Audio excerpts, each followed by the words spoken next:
요한복음 3장 16, 17절 말씀 보겠습니다.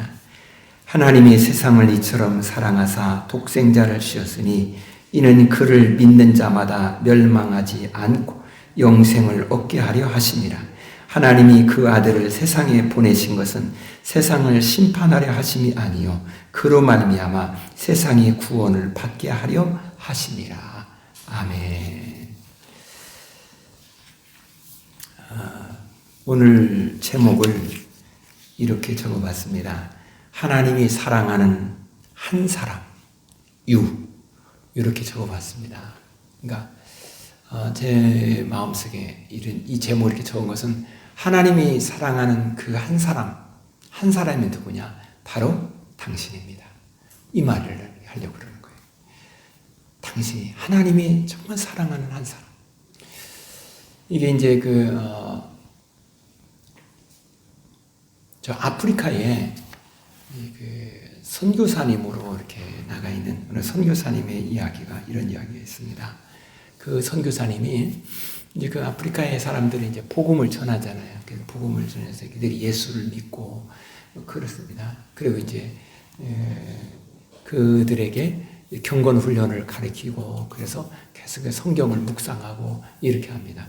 그런데 어느 날 한 청년이 그 선교사님에 찾아왔습니다. 그래서 선교사님, 제가 질문 하나 있습니다. 야, 해보라고. 그래서 그러자 이분이 이렇게 질문합니다. 선교사님은 여기에 왜 오셨습니까? 라고 질문합니다. 아니, 그건 뻔한 거 아닙니까? 이상한.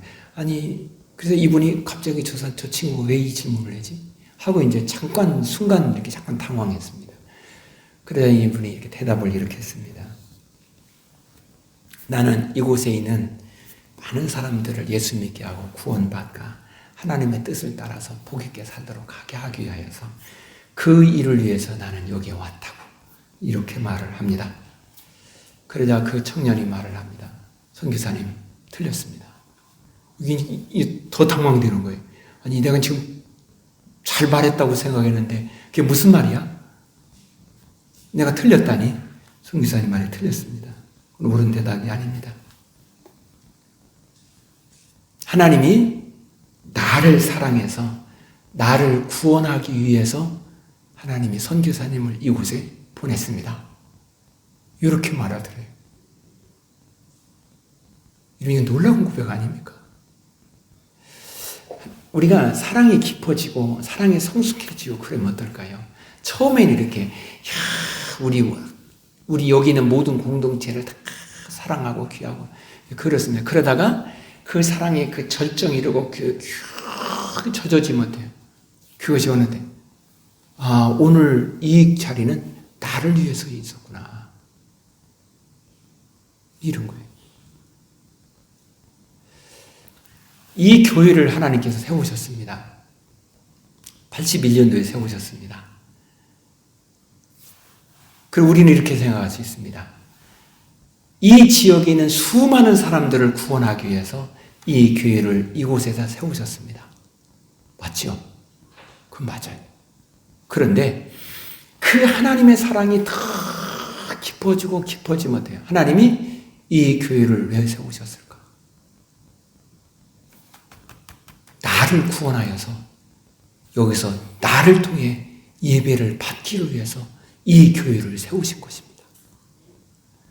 좀 더 이야기를 해볼까요? 이 청년이 한 그 말대로. 예수 그리스도가 이 땅에 오셨습니다. 온 인류를 구원하기 위해 오셨습니다. 맞죠? 그런데 그 하나님의 은혜에 깊이 젖어지고 보니까 예수님이 왜 오셨는가? 나를 구원하기 위해 오셨어요. 나를 구원하기 위해서.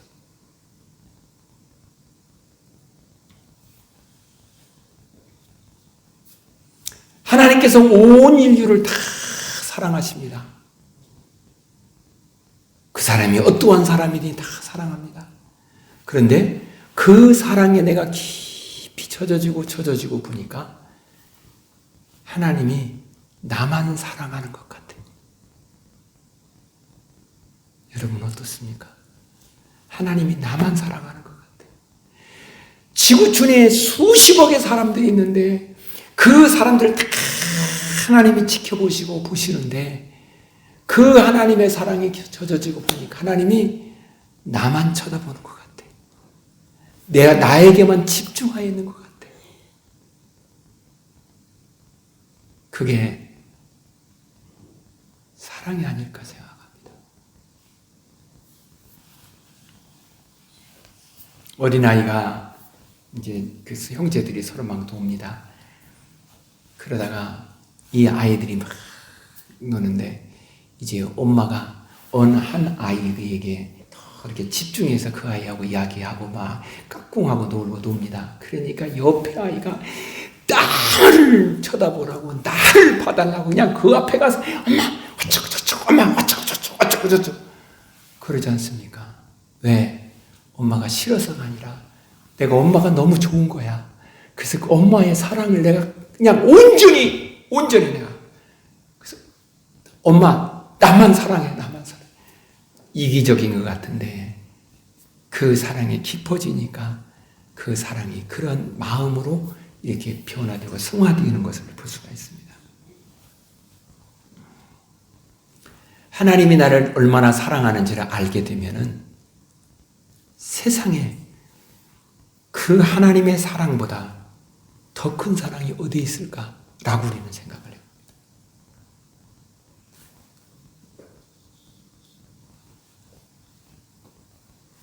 우리는 사랑하는 자가 있습니다. 그러면 그 사랑하는 자를 생각하면서 그의 모든 일거수일투족, 그의 모든 삶, 모든 거 하나하나 집중해서 보게 됩니다. 사람은 만남이라는 것을 통해서 행복을 느껴가는 것 같아요. 만남이 잘 좋다라고 하면 막 행복지수가 높아지는 겁니다. 그런데 이 만남은 도대체 만나지 말아서야 될 만남이야 라고 생각이 되면 그럴수록 행복지수가 마이너스가 되는 것 같아요.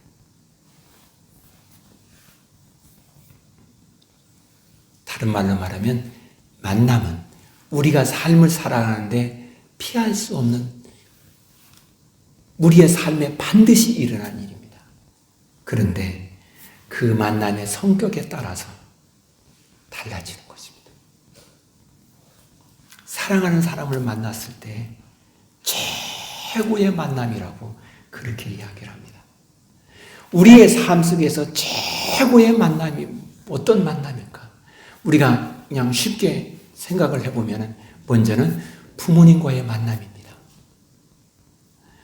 최고의 만남 아닐까요? 어느 날 여러분들 그런 생각 들지 않으세요? 하나님께서 어쩌면 이렇게 소중한 부모님을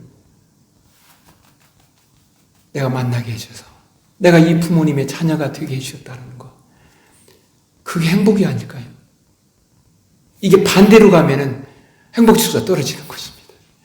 야, 우리 부모님보다 내 부모님이 저분이 나의 부모님이어야 되는데 라고 생각한다면 그건 행복지수가 떨어지는 거 아닙니까? 그러면 저분이 나의 부모님이라면 내가 가장 행복할 것 같잖아요. 그분이 나의 부모님을 할지라도 만족이 없겠죠. 부모님과의 만남이 최고의 만남이라 행복지수가 높아지는 것. 또 하나의 우리의 만남이 행복지수가 높아지는 게 언제 무엇일까라고 할 때 선생님과의 만남입니다. 학교를 가면은 선생님을 만납니다. 그죠? 이제 학교에 가면은 이제 선생님이 아무개 왔어? 이제 뭐라고 하면 이제 좀 옷을 하나 뭐를 바꿔 입고 오늘 내가 입은 옷은 정말 코디가 이 옷을 너무 예쁘게 잘 입었다라고 하면서 머리를 쓰다듬으면 칭찬해 줍니다. 요즘에 머리 쓰다듬으면 괜찮은지는 모르겠습니다만 그럽니다. 그러면은 그냥 행복한 거예요. 그냥 우리 선생님이 최고야. 그런 거 아니겠어요? 선생님과의 만남. 또 하나의 행복지수가 높아지는 것은 사랑하는 사람과의 만남입니다. 성경에서 행복지수가 높아진 만남을 이야기해보면 그것은 다윗과 요나단의 만남입니다. 다윗과 요나단은 생명처럼 사랑하는 그러한 친구의 만남이었습니다. 그런가 하면 그 만남이 최악의 만남이라고 할 만한 그런 만남이 있었습니다. 그것은 사울과 다윗의 만남이었습니다. 사울은 다윗을 죽이지 못해서 한달입니다. 또 하나 최악의 만남이라고 한다면 연인으로서의 만남인데 그것은 삼손과 들릴라입니다. 삼손은 들릴라라는 여인을 만나면서 그가 가지고 있던 비밀인 머리가 다 깎이는 통지가 되었고 그 인생이 아주 깊은 나락에 빠지는 원인이 되었습니다. 우리의 행복은 만남이라는 것이 이렇게 중요하구나. 내가 저를 만났을 때 내가 만나는 저가 누구인지, 저가 나를 얼마나 사랑하는지, 내가 저를 얼마나 사랑하는지 그러한 것을 서로가 느껴가기 시작합니다. 그럴 때 그는 더욱더 행복지수가 높아져 가죠. 그런데 이 모든 만남은 제한이 되어 있습니다. 시간이라는 제한이 있습니다. 공간이라는 제한이 있습니다. 상황과 여건이라는 제한이 있습니다.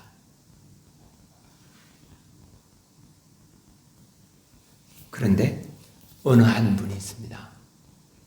이 어느 어린아이가 이제 창작 동화, 그를 자기가 이제 지어낸 창작이죠. 창작 동화를 대회를 했습니다. 근데 그때 그 아이가 이렇게 앞에 나와서 말을 합니다. 이제 첫 말이, 여러분 말 구유를 아시죠? 다 알죠. 말을 이렇게 먹는 저기잖아요. 그것이 어디에 있나요? 그것은 말이 자고 있는 그곳입니다. 그곳에는 말이 먹기도 하고 쉬도 하고 응아도 하고 냄새가 나고 그런 곳입니다. 그런데 어느 한 분이 그 냄새가 나는 곳, 그 오물이 있는 그곳, 그곳에 밝은 모습으로 누워 있습니다. 그리고 행복한 모습으로 누워 있습니다. 그는 쫓겨다니기도 했습니다. 사람들에게 때로는 미움도 받았습니다. 근데 그는 한 번도 그의 얼굴에 행복이라는 얼굴을 지어본 적이 없었습니다. 그러면서 그 친구는 동화를 하면 이렇게 질문합니다. 그분은 왜 이렇게 태어나면서 말구에서 비록 태어났는데도 어릴 때 이리 쫓기고 저리 쫓기고 그렇게 삶을 살아가는데도 불구하고 그는 행복하게 살았습니다. 무엇이 그를 행복하게 했을까요? 라는 질문이었습니다. 그러면서 그는 이렇게 말합니다. 그는 사랑하는 사람을 위해서 왔고 사랑하는 사람을 위해 산다는 그것이 그를 행복하게 한 것이었습니다.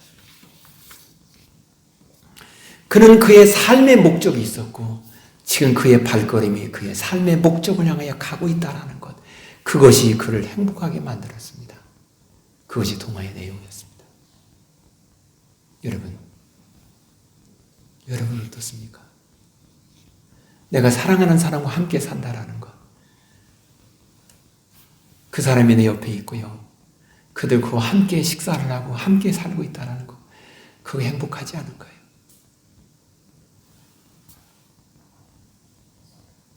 내 삶의 목적이 있는데 그 삶의 목적을 향하여 가고 있다는 것, 그것이 행복하지 않은가요?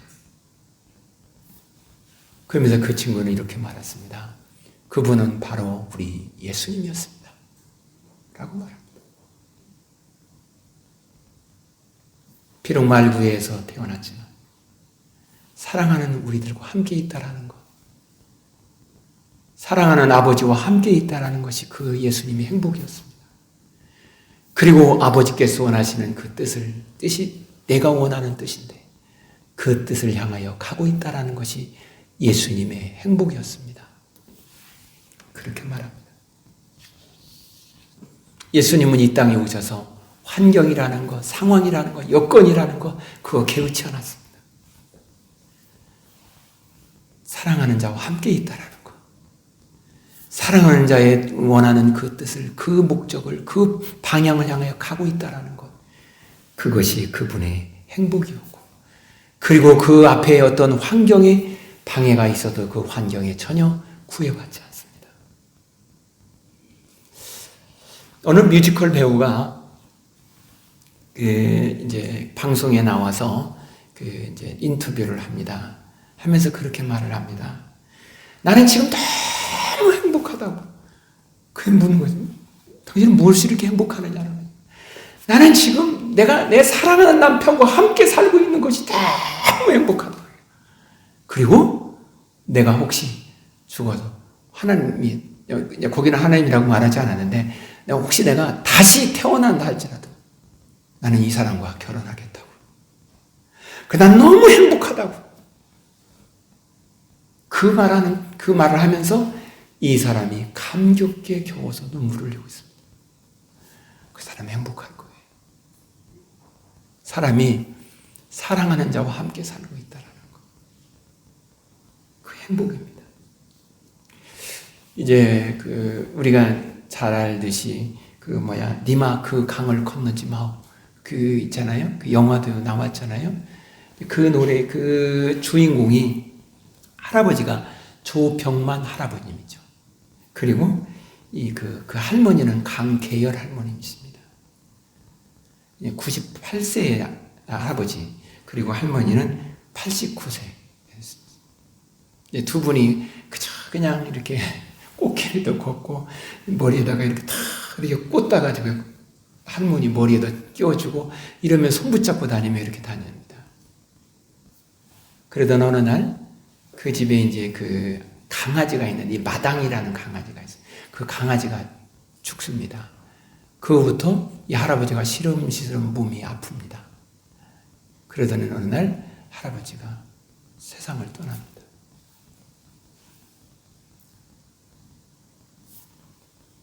그 두 분은 사실은 영화는 그렇게 말하지는 않은 것 같습니다만 두 분은 크리스찬입니다.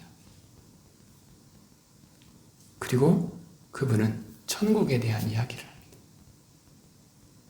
사랑하며 살아가면서 그렇게 행복에 겨워서 행복하게 살아가는 거죠. 행복은 다른 것이 아니라 내 곁에 누가 있느냐라는 것입니다. 그게 행복에 중요한 영향을 끼치잖아요. 여러분들은 여러분 곁에 누가 있다고 생각하십니까? 나는 지금 이 길을 가고 있는데 누구와 함께 길을 가고 있다고 생각하십니까? 나는 이 일을 하고 있는데 누구와 함께 일을 하고 있다고 생각하십니까? 삶을 살다 보면 때로는 힘들고 어렵고 지칠 때가 있습니다. 그때에 토닥토닥 내 어깨를 두드려주고 나를 품어주고 나를 격려해주고 내게 용기를 주는 그분이 있다면 그 사람 행복한 거 아니겠습니까? 그분이 누구입니까? 사랑하는 자입니다. 그분이 누구입니까? 나를 위해서 아낌없이 모든 것을 다 줄 수 있는 그분과 함께 산다는 것은 행복이 아닐까요? 우리의 삶에 나를 사랑해서 당신의 모든 것을 다 십자가에 던져놓고, 그리고 하나님과 우리와 함께 살아가는 일에 방해되고 장애되는 그 모든 것을 싹 해결해 버리시고, 그리고 우리가 우리 하나님과 함께 살도록 일을 이루어 주신 그분이 지금 우리 곁에서 우리와 함께 있다라는 것, 이게 행복이 아닐까요? 어느 분이 산길을 갑니다. 그 길을 가는데 한참 가네 갑자기 두 갈래 길이 나옵니다. 이거 보니까 옆에 이정표가 이렇게 하나 있는데 그 이정표가 이제 자기가 가려고 하는 그 길에 이렇게 네모진 그 이정표인데, 화살표고 이런 게 네모진 이정표가 있고 그 이정표에 거기 있어서 이 길로 가는 거구나. 그래서 자기가 가려고 하는 목적지가 이 길로 가면 나오겠구나 해서 그 길로 가고 있습니다. 한참 갔는데 이상하게 자기가 가려고 하는 목적지가 아닌 것 같습니다. 한참 길을 도대체 이거 어떻게 된 거야 하고 가는데 좀 가다 보니까 어느 한 분을 만났습니다. 그분에게 물었습니다. 내가 지금 어디로 가려고 하는데 이게 길이 이상합니다. 길이 아닌 것 같기도 하고 그래서 여쭙니다. 그러니까 그분이 말합니다. 당신은 지금 길을 잘못 들었습니다. 이 길에 다른 길로 가야 됩니다. 라고 말합니다. 아니, 나는 분명히 그 이정표 보고 왔는데요. 그 이정표를 누가 뽑아가지고 이쪽에다 잘못 세워놓은 것 같습니다. 라고 말했습니다. 그렇습니다. 나는 지금 내 인생에 가장 복되고 가장 잘 가고 있다고 생각하는데 누가 나를 안내해 주는데 그 안내를 잘못 안내로 해준다면 내 인생은 얼마나 허비된 시간이요 허비된 인생이 되겠습니까? 그러기에 나를 가장 잘 알고 있고 내가 가야 될 길을 가장 잘 알고 있고 나의 삶의 목적이 최종 어디인지를 너무나 잘 아는 그분과 함께 산다면 그는 복되게 살아갈 걸 믿습니다. 성경은 이렇게 말합니다. 하나님께서 세상을 사랑하사 이처럼 사랑하사 독생자를 주셨다겠습니다. 그리고 그 주인 목적은 우리가 멸망하지 않고 영생을 얻게 하려 함이라고 말하고 있습니다. 그분이 우리를 사랑한다겠습니다. 독생자를 주어서 우리가 하나님과 하나되고 하나님과 온전히 화목한 길을 인생을 살아가는 그 모든 일을 방해하는 모든 요소를 싹 그분으로 해결하셨습니다. 그리고 그분이 우리와 함께 계십니다. 이렇게 살자고, 이렇게 가자고, 이렇게 한 마음 되어서 발걸음을 맞춰서 같이 가자고. 내가 너를 사랑한다고. 내가 사랑하는 사람들, 내가 사랑하는 그 한 사람이 바로 당신이라고. 그 주님이 우리에게 이렇게 말씀을 하십니다. 우리 모두요, 이제 이 창립기념주일에 나를 이렇게 사랑해서 나와 함께 계시는 그 주님, 그 주님과 함께 그 주님을 만난 그 기쁨과 행복함 가운데 우리의 삶이 멋진 삶이 되기를 주님의 이름으로 축복합니다. 기도하겠습니다.